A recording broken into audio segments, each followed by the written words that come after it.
رقیہ رسول بخش جوکھیو ایک shipping company میں ماہر قانون کام کرتی ہیں۔ انہوں نے BA LLB کیا ہے اور 8 سال سے پیشہ ور ماہر قانون کام کر رہی ہیں۔ وہ لیاری کراچی سے تعلق رکھتی ہیں۔ وہ کمپنی کے خلاف دائر کردہ مقدمات سے نمٹتی ہیں اور دفتر میں حاضری لگانے کے بعد اپنی ٹیم کے ارکان اور کچھ جونیئر ایسوسیٹس کے ساتھ عدالت جاتی ہیں اور وہاں وہ اپنے دن کا آغاز مقدمہ لینے یعنی کہ کیس وکلا کو دینے سے کرتی ہیں، جس میں ثبوت اکٹھے کرنا، معاہدے کرنا اور بیانات لکھنا اور کمپنی کی طرف سے دائر کردہ مقدمات کی اجازت لینے پر ہے۔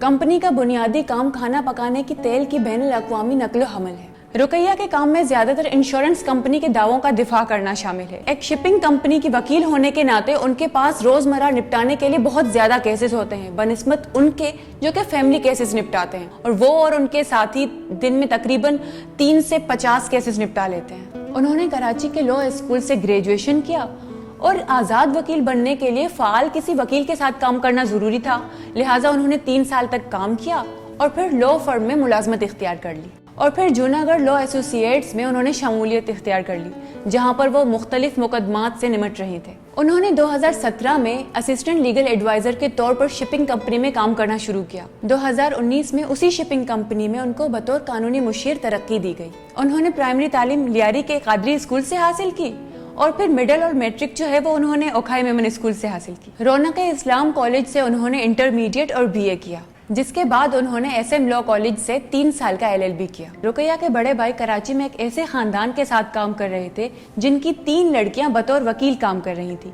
ان سے متاثر ہو کر رقیہ کے بھائی نے چاہا کہ رقیہ بھی قانون میں داخلہ لے لے، اور SM کالج میں ان کا داخلہ آسانی سے ہو گیا کیونکہ ان کے بھائی نے ساری معلومات اکٹھی کر رکھی تھی۔ وہ ٹیچر بننے میں زیادہ دلچسپی رکھتی تھی، لیکن اپنے بھائی کی خواہش کے مطابق لا اسکول جانے کے لیے راضی ہو گئی۔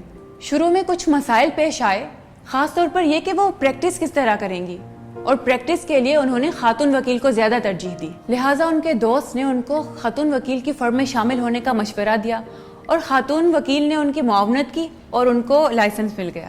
رقیہ کی بہن اس کے اخراجات پورے کرنے میں اس کی مدد کیا کرتی تھی۔ رقیہ خود بھی اخراجات پورے کرنے کے لیے ٹیوشن پڑھایا کرتی تھی۔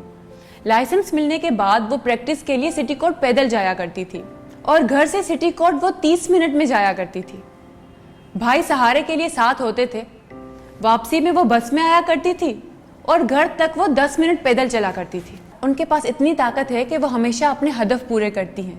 وہ یہ سوچتی ہیں کہ اگر یہ کام کوئی اور کر سکتا ہے تو میں بھی کر سکتی ہوں۔ وہ سمجھتی ہیں کہ ان کے اندر کام کرنے کی ایک تحریک موجود ہے۔ جب انہیں ججوں سے عزت ملتی تھی تو وہ کافی فخر محسوس کرتی تھی۔ موکل کی ضمانت کا پہلا کیس تھا جس کی وجہ سے وہ کافی پریشان اور ہچکچاہٹ کا شکار تھی، لیکن میں آگے بڑھی، جج بہت اچھے تھے اور مجھے میرے موکل کی ضمانت مل گئی۔ ان کا سب کے لیے پیغام ہے کہ آپ کی بات پر منحصر ہے کہ آپ اپنے پیشے کو کس طرح آگے بڑھاتی ہیں، یہ ہمت پر منحصر ہے۔